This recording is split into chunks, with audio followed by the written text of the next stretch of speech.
कधी विचार केला आहे का?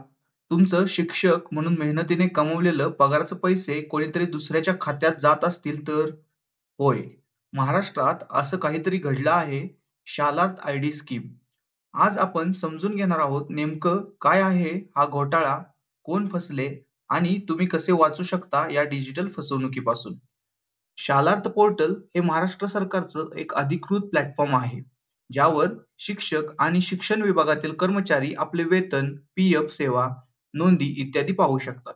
प्रत्येक शिक्षकाला दिली जाते एक शालार्थ आयडी म्हणजे त्यांची ओळख, त्यांचा पगाराशी संबंधित सगळा डेटा.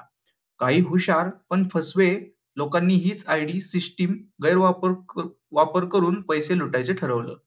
ते बनावट वेबसाईट तयार करतात, ज्या दिसायला अगदी खरी शालार्थ पोर्टलसारख्या.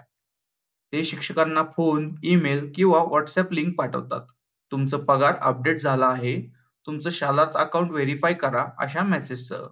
आणि जेव्हा शिक्षक त्या लिंकवर आपली आयडी आणि पासवर्ड टाकतात, तेवढ्यात सगळा डेटा त्यांच्या हाती जातो. या आयडी आणि माहितीचा वापर करून हे लोक शासकीय प्रणालीमध्ये हॅक करून बनावट अकाउंट तयार करतात. कधी-कधी ते शिक्षकांच्या नावाने कर्ज घेतात, तर कधी पगाराचं खाते बदलतात. अशा प्रकारे हजारो रुपये एका क्लिकमध्ये गायब होतात. अलीकडे अनेक जिल्ह्यातून शिक्षकांनी तक्रारी दाखल केल्या आहेत. कोल्हापूर, सांगली, नागपूर, पुणे सगळीकडे. काहींना पगार थांबला, काहींचं बँक खाते बदललं गेलं आणि काहींना तर त्यांच्या नावावर कर्ज घेतल्याचं कळलं.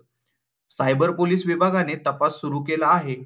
अनेक बनावट वेबसाईट्स बंद करण्यात आल्या. काही आरोपींना पकडण्यात आलं आहे. पण ही डिजिटल फसवणूक थांबायची असेल तर जागरूकता हाच मोठा उपाय आहे. सो कधीही shalarth.maharashtra.government.in शिवाय इतर लिंकवर लॉग इन करू नका. OTP, पासवर्ड, युजर आयडी कोणालाही देऊ नका. जर शंका आलीच तर थेट शिक्षण विभाग किंवा सायबर क्राईम शाखेला कळवा. आणि हो, तुमचं पासवर्ड नियमित बदलत राहा. शालार्थ आयडी स्कीम ही केवळ एक डिजिटल फसवणूक नाही, तर शिक्षकांच्या प्रामाणिक मेहनतीवरचा आघात आहे. म्हणून मित्रांनो, जागरूक राहा, सुरक्षित राहा.